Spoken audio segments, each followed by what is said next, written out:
Assalamualaikum, selamat datang ke Zul Iman Official TikTok. Okey, selamat sejahtera untuk yang baru masuk.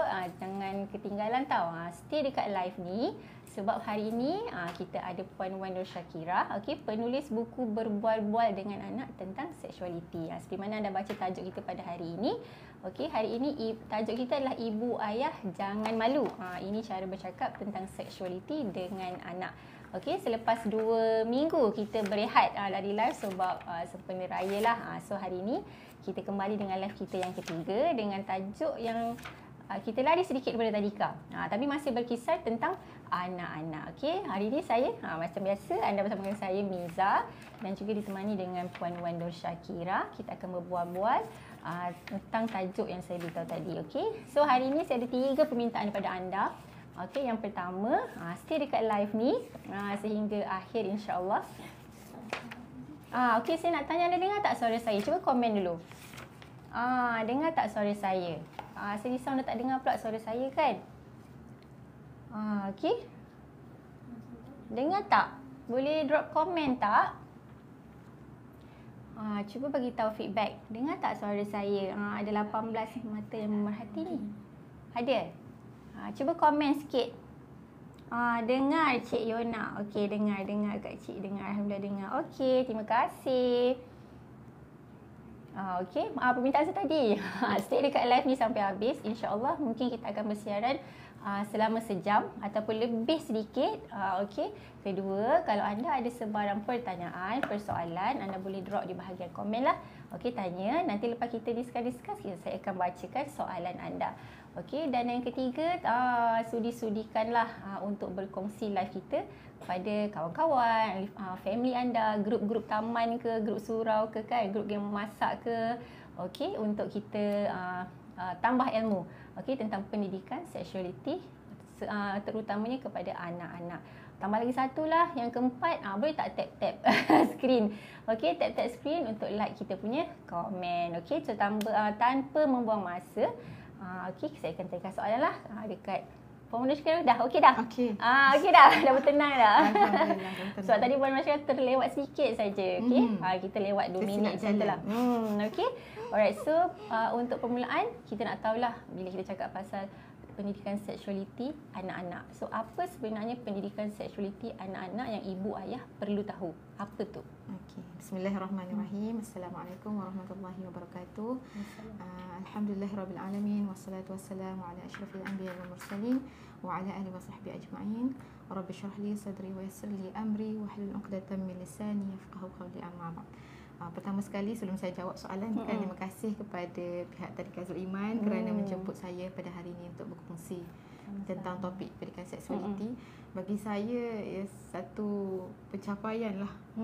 Saya pribadi untuk saya sebab sepanjang menulis tentang pendidikan seksualiti ni kan, ini pertama kali lah Tadika menjemput saya. Alhamdulillah. Sebagai platform lah. InsyaAllah mudah-mudahan lepas ni lagi. Supaya pendidikan seksualiti ni lagi orang kata tersebar dia punya awareness tentang kepentingannya kan. Betul. Jadi mungkin ibu bapa di sini nak tahu apa sebenarnya maksud pendidikan seksualiti tu kan. Maksud pendidikan seksualiti itu kalau secara definisinya adalah satu proses pembelajaran sepanjang hayat, lifelong learning, di mana maklumat dikumpulkan seterusnya membentuk sikap, kepercayaan serta nilai berkaitan dengan identiti diri, hubungan dan kemesraan. Dan ia merangkumi juga aspek perkembangan seksual, kesihatan reproduktif, hubungan antara individu, kasih sayang, hubungan intim dan hubungan antara gender. Ini adalah definisi secara buku lah daripada USA National Guideline Task Force. Dan kalau kita tengok definisi daripada ulama dalam agama Islam juga ada kan, cendekiawan ulama ada membincangkan apa maksud pendidikan seksualiti ni. Pendidikan seksualiti ni kalau menurut Dr. Abdullah Nasir Alwan dalam bukunya Tarbiyatul Aulad fil Islam, pendidikan seksualiti ni adalah mengajar, memberi kesedaran dan berterus terang kepada anak tentang perkara-perkara yang berkaitan dengan seks, perkahwinan dan nafsu. Itu adalah definisi yang dibawakan oleh Dr. Abdullah Nasir Alwan. Maksudnya dia adalah ilmu yang berkaitan tentang perkahwinan, tentang cara mengurus nafsu, cara melatih nafsu dan juga berkaitan dengan hubungan seksual itu sendiri. Dan dalam buku Tarbiyatul Awlad fil Islam juga, karangan Dr. Uqlah, ulama daripada Jordan, dia kata pendidikan seks ni adalah sebahagian daripada pendidikan dan pembentukan akhlak. Dia bukan sekadar orang kata kita berbincang tentang fizikal semata-mata. Itu silap sebenarnya. Kalau orang nampak topik pendidikan seks ni macam nak ajar benda itulah, tak, bukan. Ia adalah kalau dalam Islam, ia adalah ilmu yang tentang mengajar tentang cara kita mentarbiah nafsu, cara menjaga tubuh badan, berkaitan dengan urusan perkahwinan, mengurus akhlak kita supaya tidak ada orang kata melepasi boundaries yang ada dalam Islam kan. Itu adalah pendidikan seksualiti lah. Pendidikan seksualiti yang saya boleh sampaikan kepada ibu ayah. So itulah antara takrifnya. Okey, so kiranya kalau macam ibu ayah tadi Puan Syakira ada cakap pasal macam fizikal. Mungkin maksudnya mungkin hubungan badan-badan lah kan. So macam kalau macam di sekolah pun saya terlintas sebab saya dah anak juga kan. Sejak dari sekolah pun dia orang dah belajar mungkin secara basicnya sebelum mendalami macam ilmu perkahwinan ke pengurusan nafsu tu, dia ada macam sentuhan fizikal yang selamat dengan tak selamat. Itu pun antara salah satu cara. Sebenarnya kalau kita tengok dalam silibus kan, silibus sekolah rendah, darjah 3 mereka dah belajar dalam pendidikan Islam kan. Apa perkara yang membatalkan wuduk. So perkataan bersetubuh ataupun maksudnya makna lain hubungan kelamin, hubungan intim tu mereka dah terdedah pun. Cuma kita maksudnya kalau kita kata macam benda tu tak ada dalam silibus kan, tak, sebenarnya anak-anak dah terdedah. So macam mana tenaga pengajar, cikgu-cikgu ataupun kita sendiri nak menyampaikan. Yes, untuk menyampaikan benda tu dengan ilmiah lah. Ilmiah dan beralas. Dan macam mana anak-anak tu nak macam faham secara ilmiah lah, bukan secara ilmiah. Nak nampak nampak lucah ke, nampak double meaning ke, tak. Kita nak sampaikan topik tu secara ilmu kan, supaya ada ambil benda tu sebagai benda yang boleh jadi perisai lah dalam kehidupan orang. Okey. So kiranya kenapa penting untuk ibu ayah bercakap tentang isu ini dengan anak-anak dari awal? Dari awal usia, tak kira lah. Mungkin ada ibu ayah yang dah ready nak bercakap ataupun belum ready lagi. Seawal usia mungkin 5 tahun. Sebab ialah anak 5 tahun pun dah boleh bertanya sekiranya dia pergi tempat awam nampak yang bukan ataupun melalui media sosial, tak perumpamaannya kan. So Okey, sepanjang saya menulis tentang pendidikan seksualiti ni, memang saya sangat-sangat tekankan kepada mak ayah supaya mulakan dari awal. Kenapa kita kena mulakan dari awal? Kalau saya tulis dalam buku saya tu berbual-bual tentang dengan anak tentang seksualiti tu, memang checklist ni bermula daripada 6 bulan lagi, umur 6 bulan. 6 bulan. Di mana ia bermula daripada kita mula nak mengenalkan kepada anak nama anggota badan. Kadang-kadang kita ajar nama anak anggota badan ni, nama perut, tangan, kaki, kepala, tapi kita lupa nak ajar anak tentang nama kemaluannya sendiri. Dia macam benda yang tabu kan, kita tak pernah macam mengajar nama alat sulit anak tu dengan istilah yang betul-betul. Kita secara kiasan. Ilmu. Yes, kiasan. Kalau lelaki zakar, kalau perempuan faraj, ataupun dalam bahasa Inggeris vagina, lelaki penis kan. So sebenarnya kenapa penting kita mulakan dari awal? Lagi awal ibu ayah mula, lagi senang untuk kita ajar kepada anak tu topik by topik. Sebab kita tahu last kali dia adakan topik yang kompleks kan, bila dah topik-topik yang berkaitan kan. Jadi bila lagi awal kita mula, lagi kita membiasakan perbualan tentang badan, tentang seksualiti ini mengikut umur lah, yang sesuai. Bukan secakap umur 5 tahun tu dah kena bercakap tentang hubungan intim.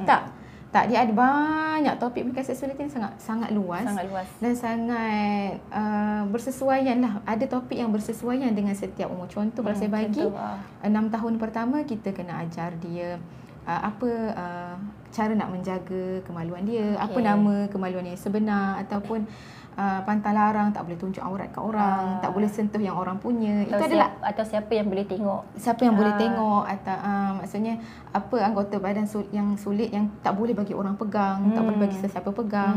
Urusan toilet training tu termasuk dalam pendidikan seksualiti sebenarnya. Dalam buku saya pun ada satu bab khas yang saya tulis tentang toilet training.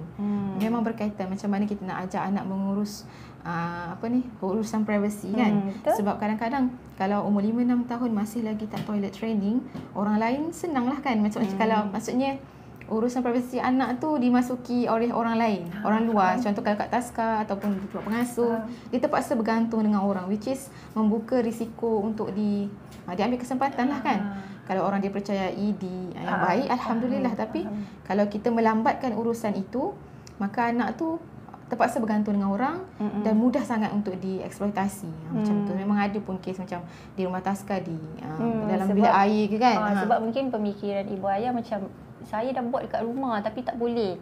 So mungkin assumption dia orang, kita hantar dia dekat taska, boleh tak cikgu? Maknanya cikgu yang mengajar mungkin akan lebih dengar orang luar begitu. Tapi mungkin di sebaliknya ada juga circumstances yang lain lah mungkin boleh terjadi. Macam so ini adalah mungkin risiko-risiko yang saya cerita ni, risiko-risiko yang mungkin berlaku lah. So macam kita tak boleh nak tangguh-tangguh sampai anak umur 7 tahun still lagi ada pakai pampers. Sebenarnya memang benda ni berlaku kan. Jadi lagi awal kita perkenalkan pada anak, lagi mudah untuk anak serap semua benda ni, dan dia ada foundation yang cukup kuat untuk kita.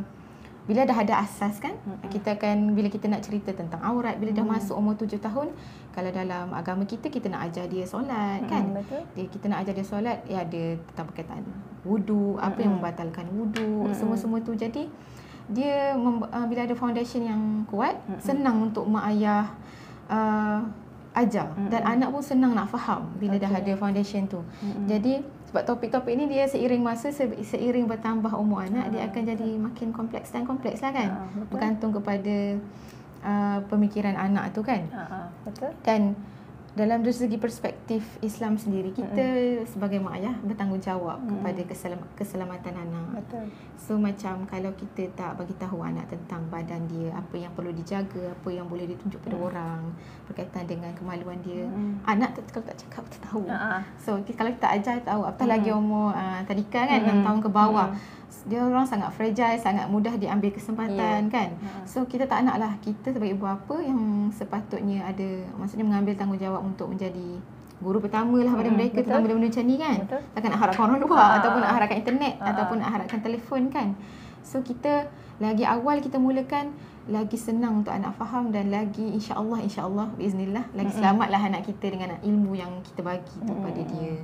So memang pentinglah mak ayah terapkan pendidikan seksualiti ni, ilmu berkaitan dengan seksualiti ni, contohnya penjagaan tubuh badan. Yang penting rasa malu. Kalau kita lambat-lambat umur 7 tahun boleh cakap tentang malu kan. Kadang macam depan-depan tu pun macam masih buka towel gitu. Mandi bersama dengan adik-beradik bogel kan. Mandi dengan sepupu. Pakai seluar pendek, pakai skirt. Masa benda-benda macam tu, kalau kita tak mulakan dari awal secara berperingkat, dia bila dah masuk umur nak balik atau memayis tu, dia agak susah. Lagi awal lagi bagus. So mungkin nanti kalau kita tak cakap daripada awal, mungkin dia kata dulu boleh je kan. Dia akan, budak dia terlalu ni kan, banyak dengan dia punya persoalan-persoalan macam boleh tak boleh kan. So better mula pada awal lah kan.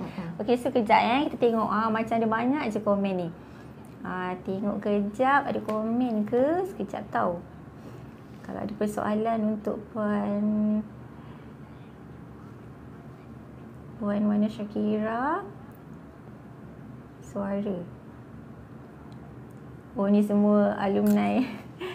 Ada yang beritahu dah masuk. Okey. Ada soalan? Tak ada persoalan? Tak ada belum dia orang masuk ni. Okey. So, kita masuk soalan seterusnya lah. Bila kita cakap tadi, ibu ayah perlu mulakan daripada awal. Tapi ada juga ibu ayah yang rasa macam topik ni macam malu lah nak cerita dekat anak kan, ataupun rasa tabu. Tabu tu macam terlarang, macam pantang larang ni, tak boleh nak cakap dekat anak kan. Biar nanti diorang belajar sendirilah. Dah besar diorang tahulah. Ada perspektif begitu. So macam mana nak ubah? Sebab agak dilihat sebagai macam ini memang satu tanggungjawab. Macam Puan Syakira cakap tadi, memang tanggungjawab ibu dan ayah sebab mereka adalah amanah kita. Kan anak-anak tu amanah. So macam nak ubah persepsi ibu ayah tu? Okey. Kalau sebenarnya saya yang sebagai seorang penulis buku berbual dengan anak tentang seksualiti tu, pernah ada stigma tu dalam diri saya. Saya awal-awal, maksudnya masa kita muda-muda dulu kan, awal-awal zaman universiti, kita belum mengkaji topik ni secara dalam. Saya pun pernah ada persepsi tu bila kita dengar tentang pendidikan seks ni.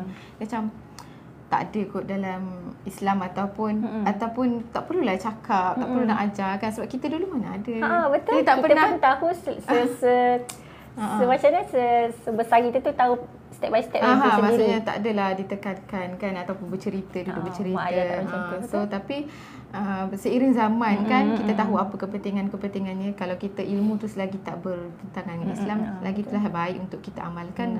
So maka kita amalkanlah. So kenapa macam kalau ibu bapa yang rasa topik ni memalukan ataupun tabu kan, macam mana kita nak ubah persepsi tu? So pertama sekali saya suka nak bagi tahu kepada ibu ayah sekalian, statistik menunjukkan bahawa sebenarnya kanak-kanak ni adalah mangsa yang paling senang atau paling banyak menjadi mangsa kepada eksploitasi seksual ni. Dicabul, diliwat, pedofilia kan, mangsa kepada pedofilia, gambar-gambar mereka menjadi pemuas nafsu kepada mereka, pada orang-orang ni, dan juga diganggu secara seksual, bahkan dirogol disembah mengharamkan. So mangsa ni bukan hanya orang tua sahaja. Bahkan adalah kanak-kanak yang mana mereka sangat fragile, hopeless, tak ada suara, maksudnya dia punya fitrah dia tu sangat lemah kan. Maksudnya bergantung kepada kita sebagai orang dewasa untuk menjaga dia, untuk melindungi dia. Jadi kalau kita kata terasa malu, cuba kita fikir kita nak lindungi anak kita dari bahaya sebenarnya. Kita nak lindungi anak-anak kita daripada gangguan-gangguan seksual. Kita nak lindungi anak-anak kita daripada pemangsa-pemangsa yang kata tak dilihat kanak-kanak ni bukan makhluk yang disantuni, tapi makhluk yang nak diambil kesempatan. Sebab ini mungkin berlaku antara sedar tak sedar kan. Kita tak sedar pun orang tu sebenarnya. Dan kebanyakan pemangsa adalah mereka yang berada berdekatan dengan kanak-kanak tu sendiri kan, ataupun dikenali, orang yang dikenali. Dan kanak-kanak ni kalau kita tak ajar dari awal apa anggota badan yang perlu dijaga kan, so dia tak tahu yang kalau orang tua atau sesiapa kan masa cakap okey saya sentuh ni sebab saya sayang. Kalau tak ada orang ajar, memang tak boleh sentuh. Of course dia akan accept je apa yang pemangsa tu cakap. So jadi kita nak anak-anak kita ini dilindungi dengan ilmu yang kita bagi. Kita nak anak kita ni terhindar daripada bahaya. Dan kita kena akui zaman anak sudah berubah. Zaman mereka akses kepada gadget, kepada teknologi dan kepada pornografi sangat mudah. Di mana laman web pornografi secara percuma pun ada. Dan kalau kita tengok sekarang kanak-kanak 6 tahun, 5 tahun mungkin dah ada handphone sendiri, dah ada iPad sendiri, ada tablet sendiri, dan diberikan akses kepada gadget tu kadang tu lah pemantauan kan. Jadi kalau kita tak bagi tahu apa yang boleh dilihat, apa yang tak boleh dilihat, kalau ternampak aurat orang tak boleh tengok, benda-benda macam ni, maksudnya asas kepada apa yang boleh, apa yang tak boleh, kita tak bagi tahu, memang besarlah kemungkinan anak boleh terjebak dengan pornografi tu kan. Dan ketagihan kepada pornografi bukan hanya berlaku kepada orang dewasa sahaja. Walaupun kanak-kanak tu tak tahu apa-apa, umur 6 tahun dah boleh ketagih sebenarnya pun. Sebab menonton pornografi ni dia akan mengubah sesuatu dalam kita punya otak. Dan which is kadang-kadang tak boleh kawal pun sebenarnya benda tu. Dia macam keep on nak tengok. Which is dia pun tak tahu kenapa, tapi itulah tindak balas kepada image-image yang eksplisit, image yang jelas macam tu. Jadi kalau kita kata malu, kalau kita kata tak apalah biarlah belajar kat sekolah. Kalau anak 6 tahun dah ada handphone, dah umur 2 tahun dah sebenarnya, ataupun seawal 6 bulan dah ada tengok video, tengok kartun 2-3 jam sehari, walaupun masa tu tidak elok untuk kanak-kanak sebenarnya, ada waktu-waktu yang disyorkan. So kita kena akui lah zaman mereka berubah, situasi mereka dah berubah. Jadi kita tak boleh dah fikir tak kena kot dekat anak kita. Sekarang ni kalau kita tengok iklan mana-mana laman web ataupun di laman-laman yang mana anak tengok kartun kan, ada ads kan, ataupun laman web kan, pop-up ads tu kan, kadang-kadang dia image tu sangat tidak elok kadang-kadang tu kan, iklan yang datang. Dan benda-benda tu yang boleh kata memancing anak-anak ni untuk search. Dan sekarang kalau anak-anak umur 6 tahun tu kadang dah mahir guna CapCut kan. Dia nak mencari walaupun dia tak pandai type, dia boleh guna voice. Betul. Dalam YouTube ke contoh kan, ataupun dekat internet nak cari apa-apa, dia boleh guna voice over, which is kadang-kadang tu dia voice over tak setepat yang apa dia nak cari, dan keluar benda-benda yang pelik. di telefon. Mislead lah ke tempat lain. Ada kes macam tu. Cari benda lain, keluar benda lain, which is benda tu yang keluar benda lain tu adalah benda yang berbentuk pornografi. Sangat menakutkan lah. Jadi kita tak nak anak-anak kita ni jadi mangsa kepada dia tak kejahilan. Maksudnya kita tahu apa yang boleh tak boleh. Kalau kita tak ajar, macam kita tak nak internet yang jadi cikgu mereka. Kita yang jadi ibu ayah yang jadi cikgu mereka bila dia nak bertanya tentang bahagian sulit dia orang ke apa-apa berkaitan dengan perkara seksualiti lah. Maksudnya kita yang jadi sumber, orang kata sumber ilmu bukan internet. Sumber ilmu bukan internet. Sumber ilmu bukan internet. Tadi kat mana dah? Okey, sorry tadi lag tadi lag. Sorry. Oh, tadi lag kan? Okey, tadi kalau rasanya masa lag tu ketika Puan Puan Syakira cakap kita kena bagi tahu nama anggota badan tu dengan betul. Macam soalan juga tadi, soalan diutarakan oleh sekejap. Ada tadi yang tanyakan Hoshiki, dia kata anak 10 bulan. Okey, anak beliau 10 bulan nak ajar anak nama kemaluan, guna istilah apa yang terbaik untuk bahasa Melayu dan juga bahasa Inggeris. Tadi Puan Syakira ada bagi tahu. Cuba beritahu balik. Kena bagi tahu macam kalau mana tu. Kita biasa kalau umur 10 bulan kan anak tak boleh. Jelek. Okey, sebab kita ada masalah tadi. Selagi tak rasa okey je. Okey je. Okey. Sorry. So ada puan yang bertanya, kalau anak umur 10 bulan biasanya belum mampu bercakap lagi kan, mungkin ada bubbling kan. So kita biasanya kita nak ajar nama anggota badan tu bila lepas mandi kan. Contoh cakap-cakap dengan baby. So sekarang ibu nak basuh ni, ibu nak pakai pampers kan. So perkataan istilah yang paling maksudnya yang betul adalah kalau lelaki zakar, perempuan faraj. Kalau tu dah bahasa Melayu, kalau bahasa Inggeris vagina untuk perempuan, lelaki penis. So ini adalah istilah-istilah yang boleh kita gunakan untuk ajar anak nama anggota badan dia yang betul. Maknanya maksud Puan Wana Syakira tu bagi tahu je nama yang betul. Di sebalik kalau kisah tadi Puan Syakira cakap, kadang-kadang kita ada guna bird kan, kita ada guna shishi macam tu kan. Betul tak? So instead of kita guna double meaning tu, mungkin sebab apa ibu-ibu macam tu? Mungkin sebab malu juga. Betul tak? Malu juga, dan kita pun dulu tak ada guna istilah tu. Betul. So kita akan ajar benda yang kita terbiasa. So mungkin kita boleh mulakan dengan dialog. Jom kita basuh Zakar adik. Farash adik dah kotor. So jom kita basuh. So kita biasanya urusan nak ni lah, urusan kita nak mandikan, nak letakkan pampers. So masa tu kita boleh praktis untuk bari, dan anak dia akan dengar dan dia akan gunakan istilah Tapi tu. saya terfikir kalau macam kita dah dibiasakan, contohlah ada ibu ayah yang memang dah mempraktikkan, kita ajar sebut cara, memang betul pun dia sebut tu, tapi bila tiba dia keluar tiba dia cakap dengan kawan ke ataupun ada cikgu terdengar ke dia sebut macam tu, rasa mungkin macam bagi pihak yang di luar mungkin macam sesuatu yang tak sepatut disebut. Macam kita nak macam mana bukan nak lawan cakap dia, tapi macam kita nak cakap dengan dia, tapi betul lah kan. Mana tu? So sebenarnya apa yang kita ajarkan tu adalah ilmu yang betul kan. Jadi kita tak perlu nak rasa pelik. Sepatutnya yang, tapi of course lah kanak-kanak kan. Tapi nak kita sebagai ibu ayah yang berperanan untuk masa sentiasa bagi enlightenment pada dia lah kan. Yang ibu cakap ni adalah benda yang betul dalam buku kan. Kita bukan ajar benda yang tak betul. Tapi masyarakat sebenarnya terbiasa dengan macam ni. Zaman ibu dulu pun tak guna macam ni sebabnya tak ada ilmu lagi kan. So ibu pun dulu tak tahu. Sekarang ibu tahu, ibu nak ajar benda yang betul lah kepada adik daripada abang kan. So kalau kawan-kawan still lagi guna macam ni, abang beritahulah dia benda yang betul. Ibu saya cakap macam ni. Ataupun insya-Allah kalau cikgu pun kalau dia macam kalau ikut kita punya buku-buku teks pun memang guna istilah je. Tu. Sains guna je.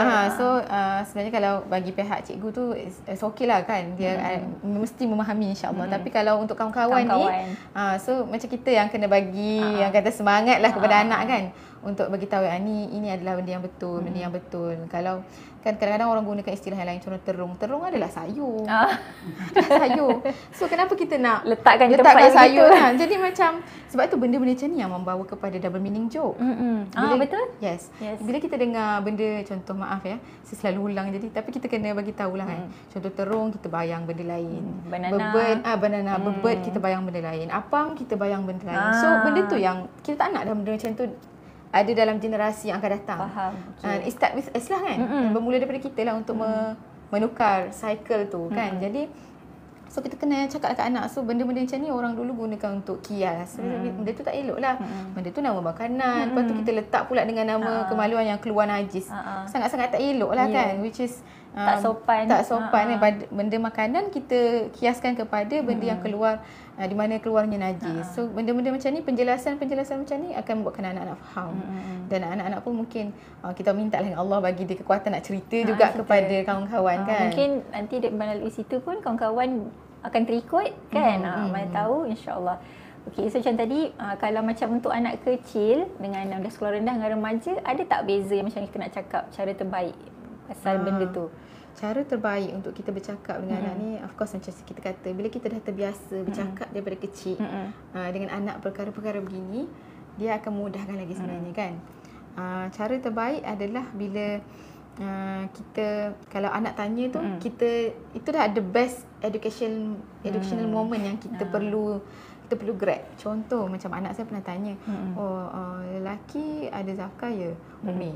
Kalau perempuan ada zakat tak? Dia kata. So macam masa tu bila dia tanya tu kita terus, tak, lelaki ada zakat, perempuan ada faraj. Lelaki dengan perempuan Allah tak ciptakan sama. Bentuk dia pun berbeza kan. Kita cakap bentuk dia pun kan. Allah ciptakan lain-lain sebab kadang dia terlihat lah, terlihat adik dia berlari kan. Kita memang dah faham. Jadi benda dia macam tu bila terlihat tapi kita jelaskanlah elok-elok kepada dia kan. So macam the best educational moment yang kita perlu ambil berat adalah bila anak bertanya. Jangan dismiss. Jangan dismiss. Tak kiralah anak tu umur yang kecil ke, yang sekolah rendah ke, yang sekolah menengah. Bila anak bertanya, kita kalau boleh kita ambil tanggungjawab. Kita pandang benda tu secara serius. Sebab dia betul, kalau dia tak tertanya-tanya, dia tak tanya. So which is benda tu sangat penting lah untuk dia kan. Jadi bila anak bertanya, hargai momen tu dan kita ambil itu secara serius. Pandang mata dia, kita bertanya kenapa dia tanya, cakap tanya macam tu kan.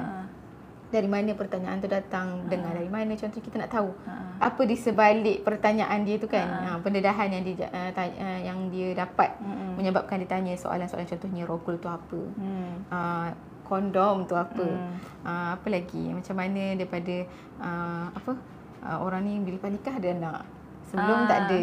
So pertanyaan ataupun macam daripada mana baby keluar, macam tu kan. Jadi itulah cara yang terbaik. Salah satu cara terbaik adalah bila anak tu bertanya, kita jawab. Dan yang kedua, saya suka guna cara ni adalah kita menggunakan bahan bantuan mengajar, buku cerita.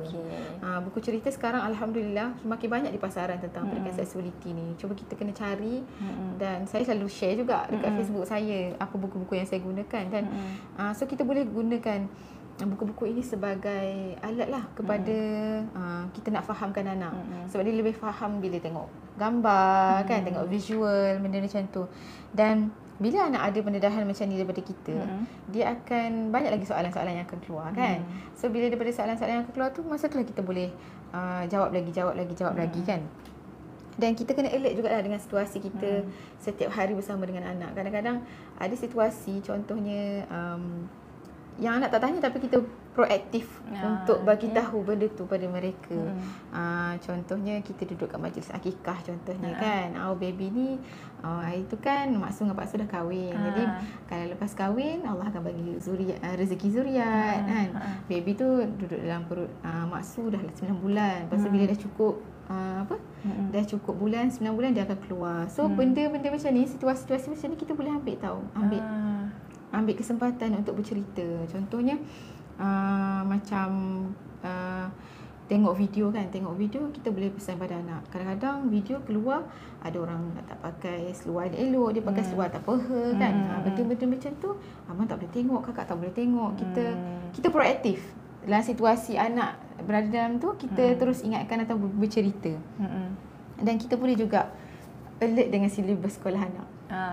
Sebab mereka belajar di sekolah kan, berterdedah dengan ada je benda yang macam dah dalam mata pelajaran sains, pendidikan Islam, mereka dah ada terdedah dengan istilah-istilah yang berkaitan. Jadi bila kita alert, bila kita bertanya, contoh balik sekolah, ini belajar apa kan, ataupun kita dah belik-belik dah sebelum tu dia punya buku kan. So kita tahu dia belajar apa, kita tahu apa yang bermain di fikiran dia ataupun apa yang dia akan belajar. So bila kita bertanya, kita berkomunikasi dengan dia, kita tahu apa yang dia fikir, betul tak cara dia fikir tu. Betul lah. So kita kan bolehlah bagi bimbingan pada anak kan, supaya dia faham benda yang betul, apa yang dosa, apa yang tak dosa contohnya kan. Mungkin kita tanya macam, kalau belajar ni apa yang abang faham, apa yang kakak faham. So dari situ kita boleh initiate lagi lah kot kan. So itu adalah salah satu cara yang kita boleh initiate dengan anak-anak untuk kita terapkan pendidikan seksualiti. Sama ada pelbagai umur. Yang penting kita kena mendengar dengan tanpa judgement. Kadang-kadang bila kita mendengar soalan yang macam ni, kita cepat imbau ataupun cepat anak, mana anak aku dapat ni? Mana belajar ni? Kat rumah tak ada, mak tak bagi kan.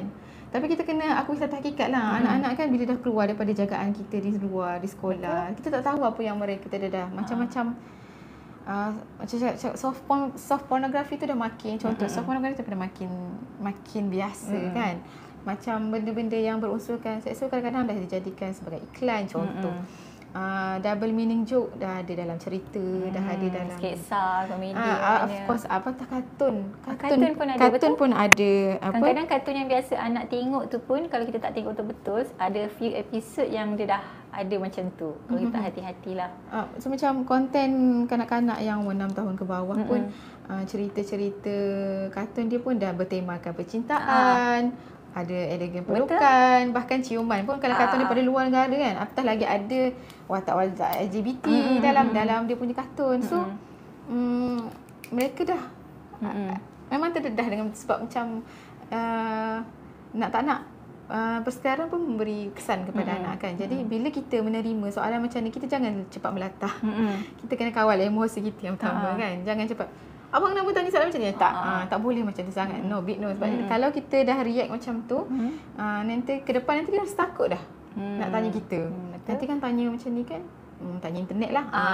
Tu lagi internet pun bukan semua betul. Kan? Kalau dah kita teriak macam tu sebelum ni, kita attend balik anak kita. Kita cakap, hari tu kan abang tanya, kakak tanya macam ni, ibu react macam ni. So ibu minta maaf. It's okay. Minta maaf. Lain kali kalau ada soalan, kita tanya lagi. Tanya, ibu suka kalau tanya soalan macam ni. Tapi kiranya ibu ayah pun kena ready dengan ilmu kena ada ilmu tu. Kita baru balik semula ke dia orang kan. Sebagai bapa, salah satu benda yang penting juga, kita kena ada sikap sukakan ilmu, mencari ilmu. Kita kena update dengan situasi semasa. Kita dah tak boleh bergantung dengan ilmu kita di zaman kita dibesarkan dulu. Sebab zaman kita dengan anak dah lain. Dia punya pendedahan kepada LGBT ke apa ke makin besar kan daripada kita dulu. Kita macam akses dengan gadget tu sangat-sangatlah mudah. Sekarang mudah, dulu tak ada kan handset ni. Kita bergantung pada situasi yang ada. Maksudnya dia boleh tahu budaya orang luar dengan sekadar dalam telefon je. Contoh macam kalau ada dalam TikTok, saya pernah tengok konten orang luar buat yang les kan. Les. Maksudnya dia tunjuk bagaimana satu family ada 2 mak. Ataupun bagaimana satu family ada 2 ayah. So benda-benda macam tu, kalau anak tu dah tengok TikTok, of course lah. Benda tu mungkin dia akan terlintas kepada dia punya ni kan. Betul. Dia punya orang kata pandangan visual je. So bila anak bertanya, kita jangan cepat melata, jangan cepat emo. Kita sebaliknya, kita bersyukur. Besarkan syukur dulu sebab anak tanya kita. Tanya soalan. Ya, sebab anak tanya kita bukan tanya internet ataupun tanya benda lain. At least kita tahu apa yang dia fikir. Apa yang dia tertanya-tanya kan. So kita pun sebagai bapa, of course kena update. Kena banyak cari ilmu, kena banyak membaca, kena banyak rujuk pakar. Sebab setiap hujah yang kita nak bagi tahu ke anak tu memang berdasarkan ilmu lah. Betul. Bukan kita jawab-jawab sesaja. Kalau anak tanya macam mana keluar baby kan. Macam alah, minum MM keluar lah baby. Ada. Pernah saya encounter situasi macam ni. Ayah dia jawab macam tu tau. Ataupun mak, tak sepastilah. Tapi kita tak boleh. Sebab nanti anak tak akan percaya tau. Anak tu of course orang yang dia tanya tu kan, nak lagi mak ayah kan. Dia percaya kan kat Of kita. course lah. So kita bertanggungjawab lah. Tu kira dah menipu. Betul. Kok nanti ada soalan macam tu kat periksa, tiba dia keluar jawapan macam tu. So kita kena amanah lah dengan tanggungjawab kita kan. Bila anak tanya, kita jawab dengan betul. Kalau tak tahu, kita cari. Kalau dia tanya tu, kita tak ada ilmu lagi tentang tu, masa tu okey je cakap, oh ayah tak tahu lagi lah. Macam nanti ayah cari. Dan lepas kita cari tu, kita teruslah attend anak lepas tu. Sama lah macam situasi, kalau experience saya kan, kalau macam bawa anak, tiba dia nampak macam lelaki yang berpakaian wanita, suara pun beza. Dia kata kenapa dia macam tu. So macam tu, masa tu kita jadi macam tak terfikir pun dia akan tanya soalan macam tu. So apa jawapan saya? Saya macam tak tahu nak react, macam react terkejut. Macam nak jawab tapi macam lepas tu macam jawab simple, tapi yang mungkin tak menjawab persoalan dia lah. So saya dah tahulah lepas ni kena attend balik. Okay. So kita ada soalan ke? Ada ya? Kejap. Saya dah terkeluar live ni. Macam mana ni? Sekejap. Saya tengok. Admin boleh tengok soalan, bacakan soalan. Kat mana soalan tu? Sekejap. Ada soalan yang betul ke di istilah guna istilah kemaluan? Mana? Yang Kanif nak tanya. Okey, nak tanya macam mana nak buat ya. Anak saya 3 tahun lebih dah, tapi dia suka pengkemaluan. Selalu bersandar dari kecil. Macam tu. Tu je ke soalan dia? Bawah lagi ajar buku bagi tahu ada kuman, tapi kadang sejuk tengah malam, so dia masukkan seluk kot dalam seluar, dia pegang kadang-kadang dia tak sedar. Macam tu. So macam mana nak cakap, nak tanya macam mana tadi? Macam nak buat anak dia tu so suka nak pegang. nasihat kan. Mungkin nak kurangkan ataupun nak bagi anak dia tak selalu pegang. Kalau maksudnya dia sentuh tu bila malam-malam tanpa sedar lah kan. Kadang-kadang dia kata kadang-kadang malam pun dia sentuh, ataupun mungkin saya rasa kalau tak malam tak sejuk pun dia sentuh juga kot ni. So saya anggap macam ada situasi yang dia sentuh dia tak sedar. So okey, untuk asas kepada anak kan, anak kita perlu ajar tentang kemaluan ni. Dia boleh sentuh hanya 2 tujuan saja. Yang pertama kebersihan, yang kedua bila dia macam dia rasa sakit, and then dia sentuh nak tengok kat mana sakit tu. Maksudnya kebersihan tu kalau dia buang air besar, buang air kecil, masa tu dah dia sentuh sebab nak basuh kan. So kalau sentuh saja duduk baring, lepas tu dia nak sentuh, tu tak boleh. Itu adalah didikan yang kita perlu bagi tahu awal-awal kepada anak yang start umur 2 tahun tu. Kita bagi tahu, okey ni zakar abang. Zakar abang ni boleh sentuh bila basuh, bila rasa sakit nak tengok kan. Dan sekarang pun ibu yang basuh atau ayah yang basuh, sebabnya abang tak pandai lagi kan. Bila dia pandai nanti, abang je kena pegang sendiri. Orang lain tak boleh pegang. Tak kisahlah kawan ke, atuk ke, pak saudara ke kan. Yang penting kita je yang kena pegang sendiri bila nak buat 2 urusan ni. Tapi walaupun abang boleh pegang 2 urusan ni, tak boleh nak main saja-saja, sentuh saja-saja. Sebab of course sebenarnya memang dari segi sains pun kalau disentuh mungkin dia akan rasa sensasi yang best lah. Kan? Bila dia rasa seronok, dia rasa bila sentuh tu rasa best ataupun rasa macam sukalah buat benda. So kita kena cegah dari awal lah.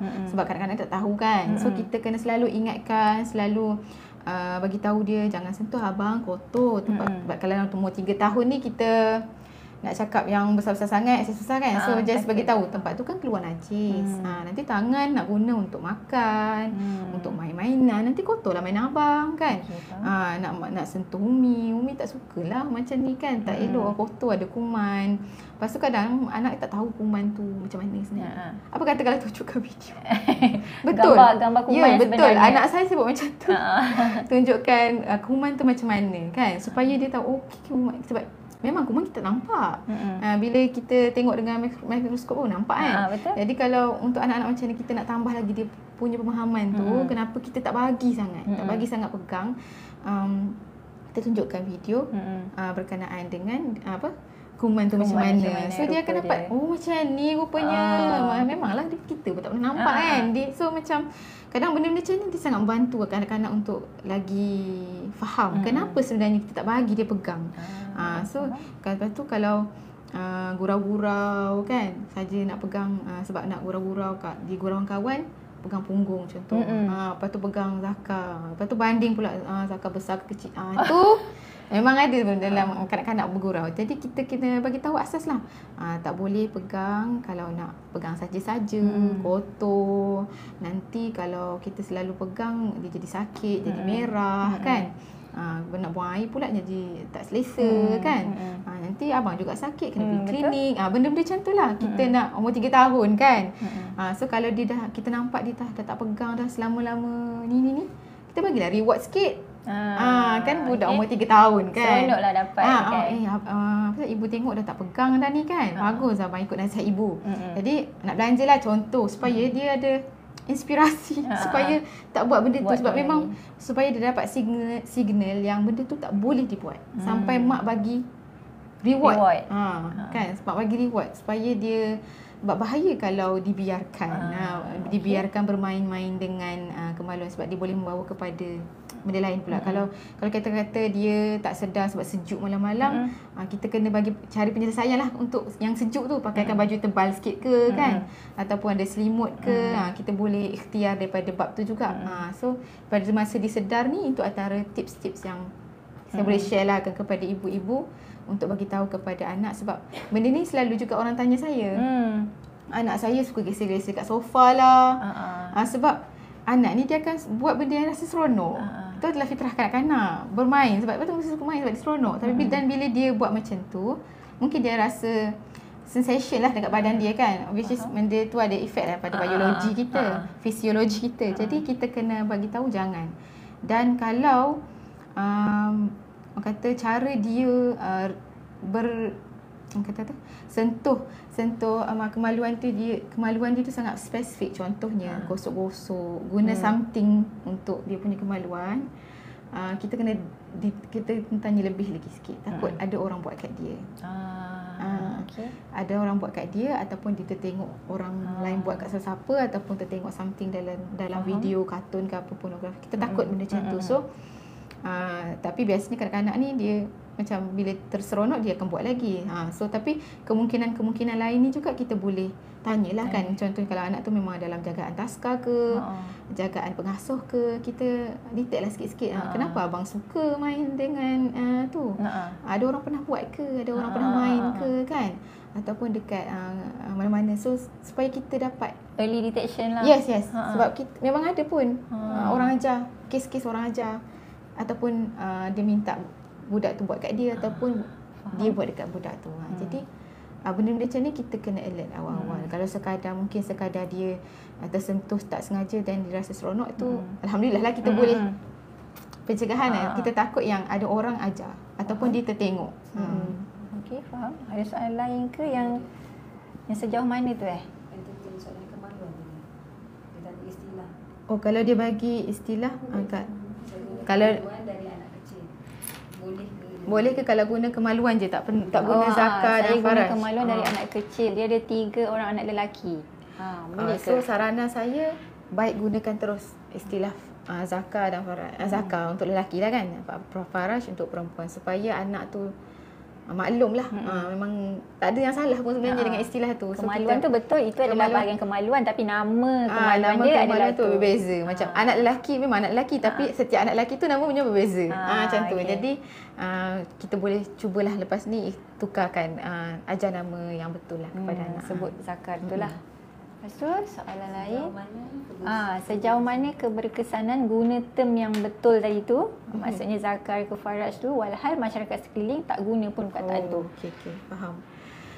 Sebenarnya dari segi keberkesanan tu, saya rasa salah satu kejadian yang membuatkan saya encounter benda, saya rasa benda ni sangat penting kita gunakan istilah yang tepat. Yang pertama, kita tak nak double joke.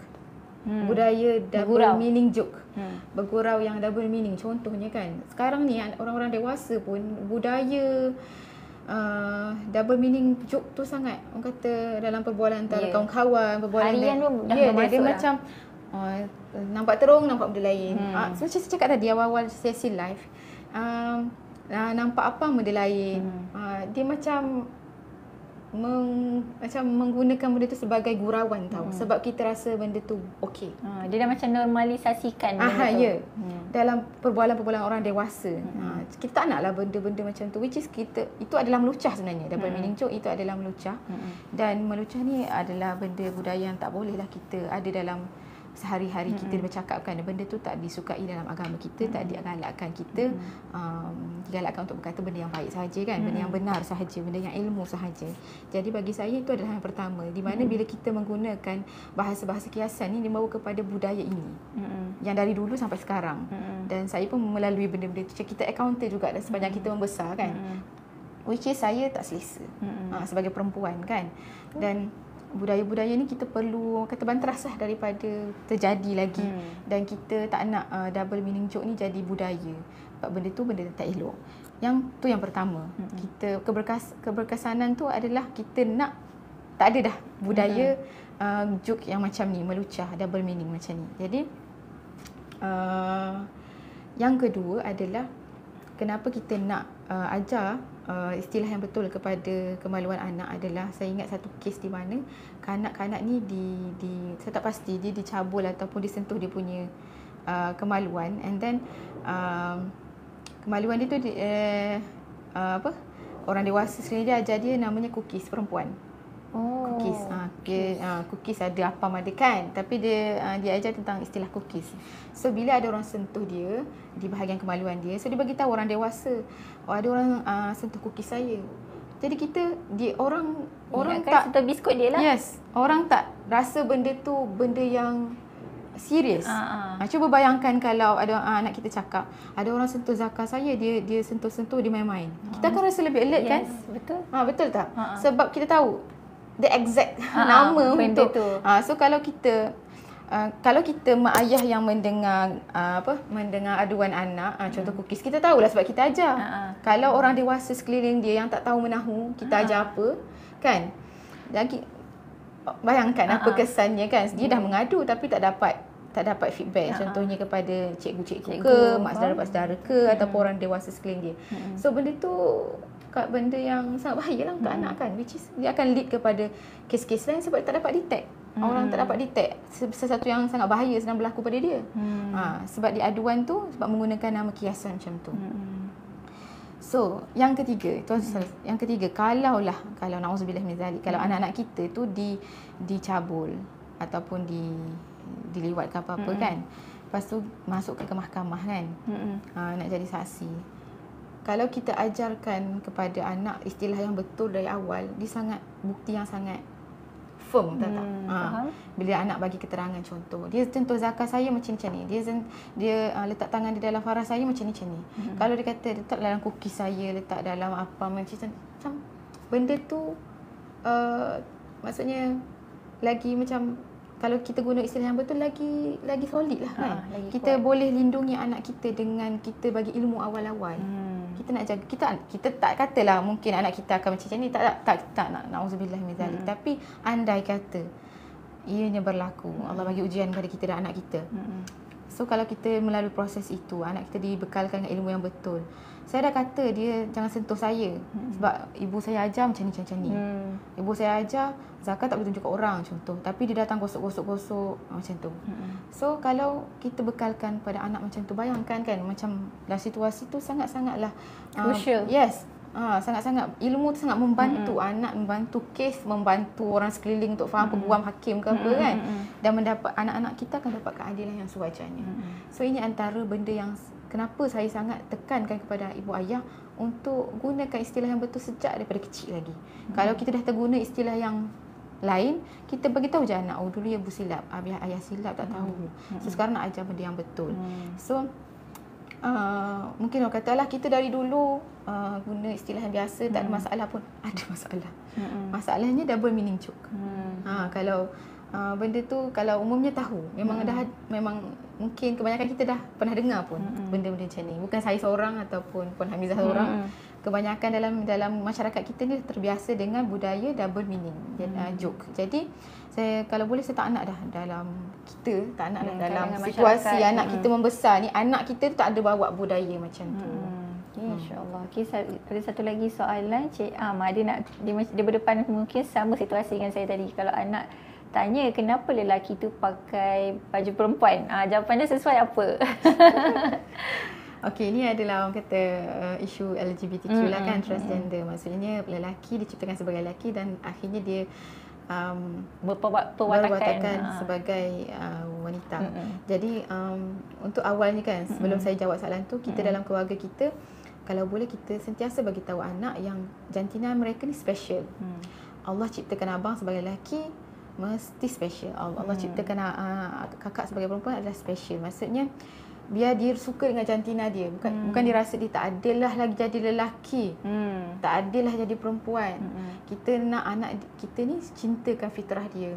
Betul, macam-macam kita nak naikkan self esteem dia supaya dia tahu apa yang Allah ciptakan pada dia adalah terbaik untuk dia. Saya suka jadi perempuan sebab macam kita kena bagi tahulah, kita pun janganlah ni lah Umi tak suka lah jadi mak ni macam ni. Letih lah ibu ayah jadi lelaki banyak tanggungjawab. Tak, maksudnya macam boleh kita nak meluah tapi jangan terlalu banyak sehingga macam membuatkan anak ni kata tak nak lah jadi lelaki, tak best lah. Tak best lah jadi perempuan, kena buat ni, kena buat tu. Padahal tak, sebenarnya Allah dah cipta kita asal taqwim kan, sebaik-baik kejadian. Jadi dalam didikan kita kepada anak-anak ni jangan lupa supaya fitrah anak kita ni diancam sebenarnya. Macam banyak orang sekeliling ni nak cuba supaya anak kita mengubah jantina tu adalah dibolehkan. Mengubah jantina ni dibolehkan. Kan situasi kita masyarakat kita sekarang tu dan dunia sekalipun. Jadi sebab tu penting kita sebagai mak ayah nak bagi didikan kepada anak mindset cinta dan sayang kepada jantina diri sendiri. Saya special sebagai seorang lelaki dan saya special sebagai seorang perempuan. Dan yang seterusnya kita kena bagi tahu kepada anak asasnya adalah Allah dan Nabi melaknat kepada orang yang menyerupai jantina lain. Maksudnya abang kan lelaki tak bolehlah jadi perempuan. Kakak perempuan tak bolehlah jadi lelaki kan. Maksudnya perbuatan tu Allah tak suka. Kita kan nak masuk syurga sama-sama. Kita nak masuk syurga sama-sama, kita kena buat yang Allah suka kan. Allah dah cipta kita sebagai perempuan, Allah dah cipta sebagai lelaki, masing-masing ada istimewanya, masing-masing ada peranannya kan. Dan kalau lah encounter kita proceed kepada soalan. Kalau kita encounter situasi macam ni dengan berbagai, kalau dah ada asas, senanglah kita nak cerita kan. Dan kita kena bagi tahu anak yang memang sebelumnya ibu dah cakap kan, lelaki kena jadi lelaki, tak boleh menyerupai perempuan. Lelaki kena pakai pakaian lelaki. Kalau kita nampak lelaki tu macam perempuan, itu dah tak boleh dah. Maksudnya pakai skirt, melembutkan suara, cara jalan kan, lenggok-lenggok sampai nampak sangat dia. Apatah lagi kalau bermakeup kan, dan berpakaian wanita, pakai baju kurung kan. So benda tu benda yang abang nampak tu adalah benda yang salah. Allah tak suka, Nabi laknat. Dan kita tak boleh buat macam dia. Maksudnya tak adalah depan muka orang tu kita cakap, tapi perbualan kita dengan anak lah, supaya kita boleh menjelaskan apa yang betul dan apa yang salah. Betul. Dan kita tahu yang dalam dunia ni ada orang walaupun dia tahu benda tu salah, dia buat juga sebab dia terikut nafsu dan dia terikut godaan syaitan. Jadi kita sebagai orang yang tengok, kita doakan supaya dia ada kekuatan nak lawan nafsu dia kan, kekuatan nak lawan syaitan supaya boleh jadi lelaki balik. Sebab lelaki dia, kalau dia jadi lelaki dia handsome. Kalau dia jadi lelaki dia dapat kasih sayang Allah, dapat masuk syurga kan. So kita yang tengok ni kita doakan. Dan kita pula peranan kita sendiri jangan buat macam dia, jangan cuba-cuba kan. Allah dah bagi perhiasan untuk lelaki, Allah dah bagi perhiasan untuk perempuan. Lelaki perempuan boleh pakai emas, lelaki boleh pakai perak. Abang nak cincin perak ke? Taklah, maksudnya kita nak feel the the needs ataupun kesukaan. Mungkin anak tu ada yang suka pakai cincin lelaki kan. So kita raikanlah. Dan bila encounter situasi macam tu, kita jangan takut sebenarnya, sebab kita tak pernah ada template dialog tu. Jadi kita akan rasa macam flustered lah bila nak berdepan dengan situasi begitu. Tapi kita jangan, macam saya kata, kita jangan orang kata emo dan kata macam kita boleh cakap benda macam tu yang saya cadangkan tadi lah, dialog macam yang saya cadangkan tu. Kita just bagi tahu abang benda ni adalah salah, tak boleh dibuat, Allah tak suka, Nabi laknat. Kita tak nakkan dilaknat. Laknat tu maksudnya macam memang Nabi tak suka sangat kan, kita tak boleh buat. Tapi kita jangan buat untuk dia, kita doakan begini-begini dan begitu. So itu antara yang boleh saya bagi lah, saranan kepada ibu ayah kalau encounter situasi macam tu. Okey. Pasal membersihkan yang tu macam nampak penting juga. Sekejap ya. Ada dua, dari dua soalan tapi sama. Soalan pasal bersihkan kemaluan. Dia tanya anak 5 tahun adakah dah kena. Oh, yang anak perempuan nak masuk 5 tahun tu perlu tak dia sendiri yang pandai basuh kemaluan dia sendiri? Maksudnya anak sebab dia buru-buru terpaksa cuci kemaluan, ada yang cikgu tak selesa. Okey, sekejap. umur anak 5 tahun perlu tak dia basuh sendiri instead of kita basuhkan? Kalau saya buka buku saya, kalau dalam buku saya ni ada satu bab yang saya tulis adik-beradik mandi bersama. So dalam tu saya ada tulis milestone perkembangan anak berdasarkan usia. Maksudnya umur macam ni, urus diri apa yang dia boleh pandai, sepatutnya pandai buat. Kan? Kalau untuk urusan mandi, umur 6 hingga 10 dia dah sepatutnya contoh umur 4 hingga 5 tahun dia dah boleh ke tandas dengan sendiri dan memastikan kebersihan diri. Which is umur 2 hingga 4 tahun kita sebagai mak ayah kita memang kena latih anak basuh sendiri. Walaupun dia pakai pampers. Supaya dia berlatih dari awal. Maksudnya masa kita bukakan pampers kan, nak mandi tu nak kan, mandi kan umur 2-3 tahun, jom basuhkan Farah, jom basuh Zaka, macam ni kita ajar kena masukkan dalam. Kalau perempuan kan kemaluannya ke dalam sikit, jadi kita kena masukkan tangan dalam sikit lama supaya kotoran terhilang. Kalau anak lelaki pula Zaka, dia punya kemaluan kan kalau tak bersunat lagi dia akan ada lebihan kulit di depan kan. Jadi kita kena ajar anak supaya bersih yang lebihan kulit di depan tu. Maksudnya 2, 3, 4 tahun ni kita dah boleh bagi pendedahan macam mana nak bersihkan, bukan sekadar bebas pampers. Dia bebas pampers ni bukan pak bebas. Kita tak kena basuh juga.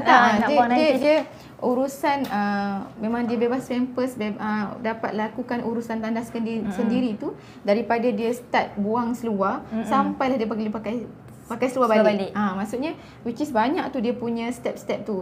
Maksudnya kita kena ajarlah buang seluar, letak mana seluarnya, tutup pintu, buka air kan. Lepas tu basuhnya guna apa. Macam saya latih anak saya dulu, masa basuh kemaluan tu bilang 10. Nak bagi lama. Biar supaya bersih. Kadang-kadang anak kan dia basuh je. Basuh dah bilang. Umi duduk kat situ bilang 1, 2 sampai 10. Kita nak bagi anak mementingkan urusan istinja ni. Istinja ni maksudnya urusan yang akan memberi kesan kepada ibadah juga kan. Lagi-lagi lelaki kan. Macam contoh perempuan pun samalah. Dan so macam sepatutnya umur 4-5 tahun, kalau ikut milestone kat sini dia dah boleh ikut peraturan rumah, dia dah boleh ke tandas dengan sendiri dan memastikan kebersihan diri, dah boleh pilih pakaian yang bersesuaian, contohnya baju sekolah, baju baju main contohnya kan. Dah boleh bantu kita kemas alatan rumah yang mudah, contohnya letak cawan dekat sink lepas dia makan, ataupun kutip sampah atas lantai. Itu umur 4 hingga 5 tahun. Dia dah boleh, patutnya dah boleh ada capability ni kalau kita ajar. Kita boleh ajar macam ni. Dan umur 6 hingga 10 tahun dia dah boleh, sepatutnya dah boleh mandi sendiri tanpa bantuan. Dia dah maksudkan sepatutnya dia dah ada kemampuan tu kalau kita ajar. Dan dia boleh laksanakan tugas tanggungjawab yang lain yang simple-simple. Lepas tu fasa umur 6 tahun ke atas ni memang sepatutnya dah boleh mandi sendiri, sabun, gosok gigi. Tapi benda ni memang kita kena ajar dari awal lah kan. Kita kena ajar dan kita kena pantau lah kan. Of course. Sementara dia buat tu kita kena buat tu. Dalam masa berapa lama tu mungkin sehingga dia boleh lah kot kita. Betul kan? Sehingga dia lulus lah kan. Betul. Sebab kadang tu guna tandas tak flush kan. Jadi benda-benda macam ni lah kita kadang tu dia buang air tak sempat lagi nak sampai ke tandas, dia terkencing contoh. Macam mana dia nak buat benda tu? Dia kena buka air. Masa benda ni bagi saya urusan ke tandas ni adalah urusan didikan yang agak panjang lah untuk mak ayah, untuk bagi komitmen. Tapi memang sepatutnya umur 4-5 tahun tu kalau cikgu cakap memang cikgu tak selesa untuk basuh, cikgu cakap tadi kita kena ambil inisiatif lah sebagai ibu bapa untuk maksudnya kita kena ambil tindakan lah bila dah cikgu dah cakap macam tu kan. Kita sepatutnya memang 4-5 tahun tu dah boleh diajar untuk membasuh kemaluan sendiri kalau ikut milestone perkembangan anak ni. Jadi kita di rumah mendengarkan feedback cikgu tadi, kita boleh dah ajar, okey kakak masa pergi sekolah kena basuh sendiri. So hari-hari Umi akan ajar. Bukan ajar hari-hari ya. Ayah akan ajar hari-hari macam mana. Jadi kita kena ambil orang kata tindakan lah. Dan kalau cikgu maksudnya kita ambil perhatian kepada feedback cikgu tadi, sebab memang pun umur 4 dan 5 tahun tu dah boleh diajar tentang membasuh kemaluan sendiri. Bersih tak bersih kitalah yang kena ajar. Macam saya cakap tadi contohnya sebagai bilang kan, guna sabun macam mana. Kena kira, bilang tu kira. Lepas tu kadang anak tak tahu pun nak buka apa, Pipe tu sebab kadang pipe yang ketat tu kan. Betul. Kan masing-masing rumah kadang berbeza. Ada yang buka macam ni, ada yang macam ni. Sebab tu kat rumah saya tukar yang suami saya macam tukar yang tolak tu je. Senang untuk anak berdikari. So macam benda dia macam tu lah. Kadang kita kena perhatikan juga situasi dalam tandas tu, kenapa yang anak kita jadi susah nak berdikari. Mungkin ada benda yang tak sampai. Mungkin ada benda yang kita boleh mudahkan. Contoh macam kalau saya untuk nak buang air sendiri ni, kalau saya sediakan poti leather seat tu yang ada tangga tu kan. Benda-benda tu kita boleh dedahkan daripada awal. Bukan nak bebas pampers baru kita boleh guna. Umur 2 tahun dia dah boleh tegapkan atas tandas tu. Jadi kita beli awal. Suruh dia naik sendiri, cuba. Kita pun kalau dia tak boleh naik sendiri, kita letak dulu supaya dia biasa dengan alat tu. Tak adalah umur 5 tahun masa kita atau 3 tahun kita nak bebaskan pampers, baru nampak benda tu. Apa ni? Kadang-kadang tu anak tu dia jadi macam ada kes anak gayat. Duduk atas tu, dia tak biasa. Jadi bila gayat nak membuang pun tak boleh. Dia dah takut dah. Benda dia macam tu lah. Benda dia macam tu. Jadi bagi ibu maksudnya kita boleh latih, sebab memang umur tu dah ada anak-anak dah boleh diajar. Cuma kita kena pantau lah. Cuma bagi kes macam cikgu tadi, kalau macam bila anak pergi taska masih memang tak langsung tak tahu buat tu. Nak tak nak cikgu kena buat. Pun kena ajarkan. Tapi dalam masa juga. lama cikgu segan dan masa lama pun cikgu kena ajarkan. Ya.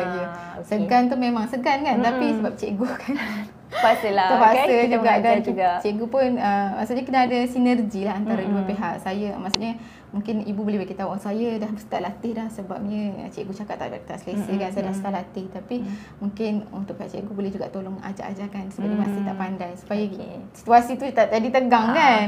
So ibu ayah alert, cikgu pun anak pun tak tersepit di tengah. Okey. Satu soalan yang remaja.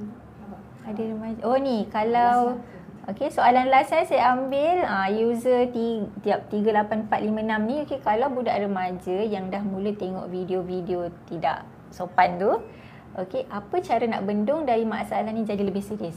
Video-video tu lah tadi yang lead ke pornografi tu. Yang pertama sekali, of course, kita kena face to face lah dengan anak tersebut. Kita kena bagi tahu apa yang dibuat tu sangat salah dan apa kesan-kesannya kepada diri dia. Bila pornografi ni, dia akan bagi kesan pada otak which is takkan normal. Sebab dia pornografi ni dia sangat tricky, sebab bila dia dah terdedah, dia akan dapat pleasure dan dia tidak puas dengan pleasure yang sama. Sebab itulah pornografi ni dia berevolusi.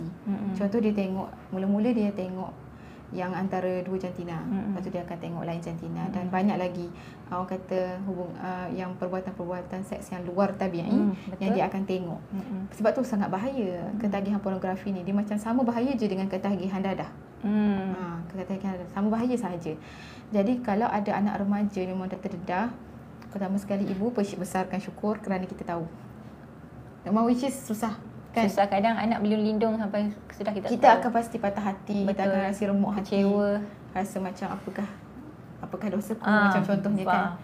So macam di sebalik ujian tu besarkan syukur sebab kita tahu.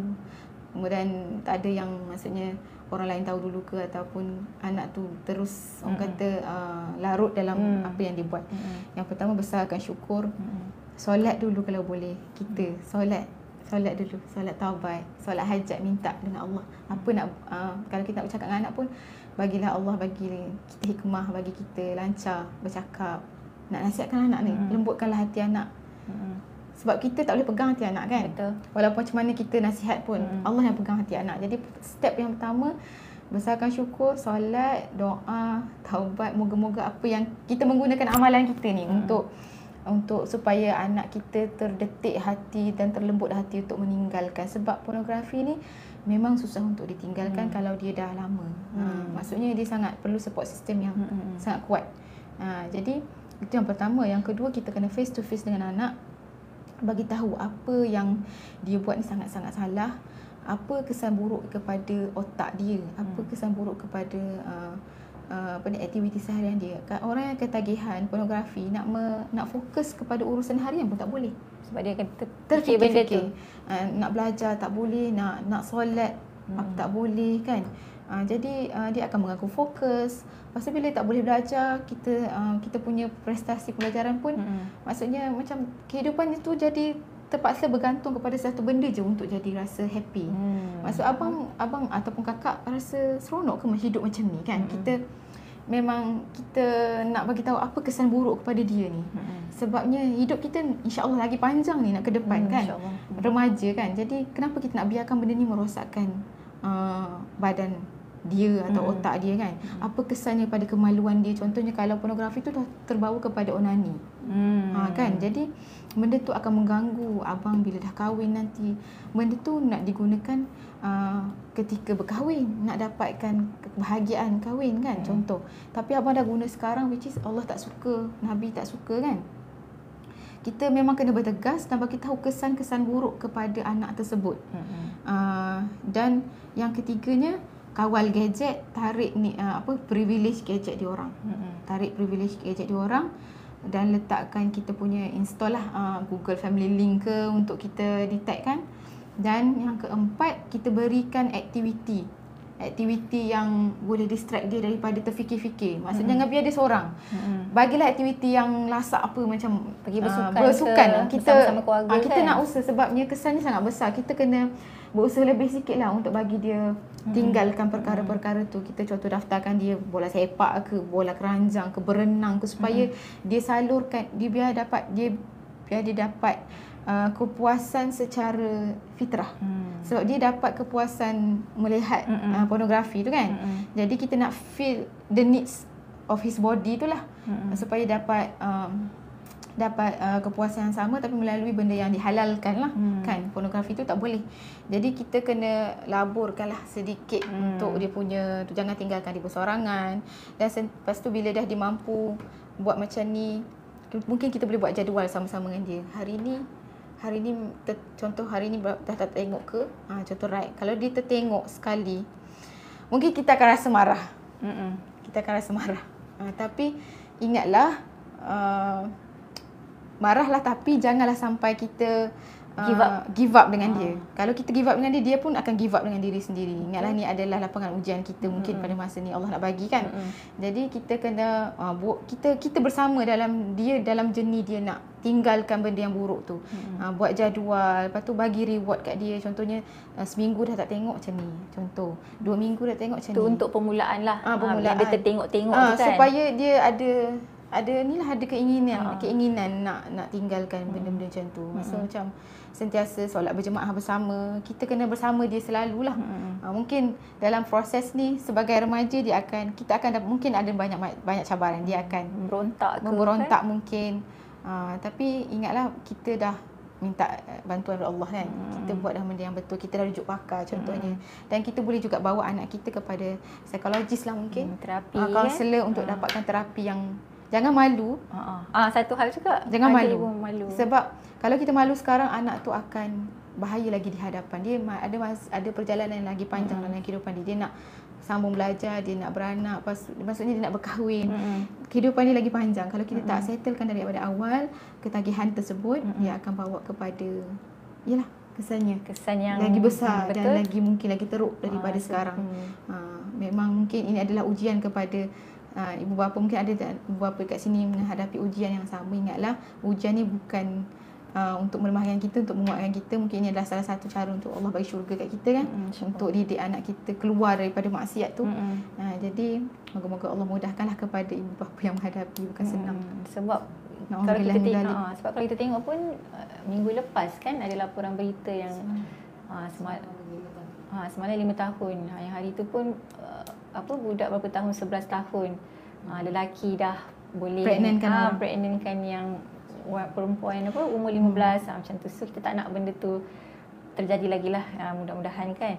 Okay, so tadi dalam macam Puan Syakira cakap, situasi yang macam kita nak cegah anak tu mungkin melalui kekerasan ataupun ibu ayah memang kena lembut sebab mungkin ada pendekatan ibu bapa berbeza kan. Okey, tambahan kepada yang pornografi tadi kan. Seandainya ibu ayah nak menggunakan rotan, memang ada saranan daripada pakar untuk menggunakan rotan sebagai dia peringatan kepada dia. Tapi tak adalah, ada adab-adab dia kan, tak melebihi daripada 7 kali di bahagian apa yang tidak di bahagian, bukan bahagian muka, bukan bahagian yang sampai mencederakan. Kalau kita nak menggunakan hukuman rotan dalam mendisiplinkan anak, itu dibenarkanlah. Baca bismillah, bagi tahu anak kenapa kita nak rotan dia, sebab abang buat maksiat. So Allah dah bagi amanah pada ibu ayah untuk didik. Ini adalah ikhtiar kami nak pukul, tapi pukul ni bukan sampai mencederakan. Mendera ke kan? Tak. So benda-benda dalam kita nak deal dengan anak ni memang of course kalau remaja lagilah kena tarik tali. Ketegasan ada, kasih sayang ada, firm ada. Moga-moga Allah kuatkan, sebab benda ni sangat-sangat perlukan hikmah daripada mak ayah kan. Dan moga-moga Allah pun lembutkan hati anak tu untuk ikut kan. Tapi kita sebagai mak ayah kena usahalah. Boleh ikut berhenti. Okey, so macam untuk kita tutup lah. Tutup. So mungkin daripada Puan Syakira untuk pesanan penting pada ibu dan ayah untuk terus istiqamah mendidik anak lah tentang maruah diri, adab dan juga seksualiti anak-anak.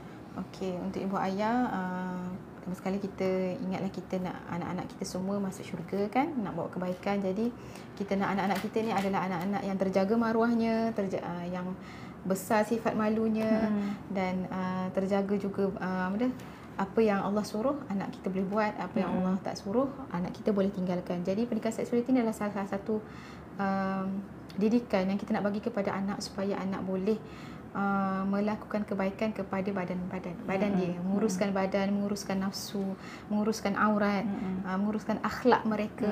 Jadi tak nak kita sebagai ibu bapa kena proaktif, sebab zaman anak kita sangat berbeza, zaman teknologi. Kalau tak belajar dari kita, of course dia akan belajar daripada kawan-kawan mungkin. Kita tahu kawan-kawan dia terdedah dengan apa. Betul. Kalau kita tak sediakan ilmu dan perisai ini kepada anak, besarlah kemungkinannya atau risikonya anak untuk terdedah dengan benda-benda lain di luar. Jadi kalau boleh, kitalah menjadi guru pertama kepada mereka, source kepada apa-apa juga pertanyaan mereka. Jangan takut, jangan bimbang. Kalau kita tak tahu, kita mintalah ilmu daripada yang pakar, ataupun kita daftarkanlah anak kita pada seminar akhir balik ke kan. Bermula daripada anak sekolah rendah lagi, supaya moga ikhtiar kita ini, usaha-usaha kita ni Allah tengok dan Allah jadikan dia, anak kita pun baik insya-Allah, tak buat benda yang tak elok kan. Dan itulah harapannya daripada saya, semoga kita yang ada ilmu ni boleh sebar-sebarkan juga kepada ibu bapa di sekeliling, supaya semua dapat awareness yang sama. Wallahu a'lam. Minta maaf yang salah silap sepanjang bercakap. Dan yang penting ibu ayah jangan malu. Okey, jangan malu untuk bercakap tentang hal inilah pada anak dan juga dengan keadaan persekitaran. Okey, so terima kasih untuk yang yang dah join dan dah stay join daripada tadi kan, dari awal sehingga akhir. Ramai yang berterima kasih dengan Puan Syakira untuk perkongsian pada hari ini. Mungkin kalau sesiapa nak dapatkan buku saya lah kan, boleh. Di terbitan Karya Bestari, boleh dapatkan, ada di TikTok pun ada di Shopee pun ada, di kedai-kedai buku berhampiran pun ada. Ataupun boleh juga kalau nak dapatkan, boleh tanya kat kita orang kan, boleh DM, nanti kita akan reply lah. Okay, boleh DM kat tepi. Alright, so terima kasih untuk yang dah join daripada tadi, yang dah bagi like kat kita kan, dah bertanya kat soalan. Lagi satu, untuk tadika Zuliman ni, kita ada kemasukan juga tau. Korang you all masih boleh mendaftar dengan kita. Kita ada buat registration opening untuk bulan 5. Okey, kalau nak tahu lebih lanjut, boleh pergi dekat profile kita. Di profile kita anda boleh klik dekat situ, dekat bio lah. Boleh klik link kat profile. Kalau nak bertanya soalan, boleh terus di situ ataupun boleh DM kat kita. Okey, so next week insya-Allah minggu depan hari Jumaat kita akan jumpa lagi dengan Puan Syakira lagi dengan topik yang baru, masih berkaitan pendidikan seksualiti tapi kita beza sikitlah. Nanti kita akan kupas pada minggu hadapan. So terima kasih banyak yang dah join live kita, dan segala yang baik-baik itu datang daripada Allah, dan segala kalau tersalah kata daripada saya dan juga Puan Syakira, kita mohon maaf di sini. Okey, terima kasih banyak. Assalamualaikum.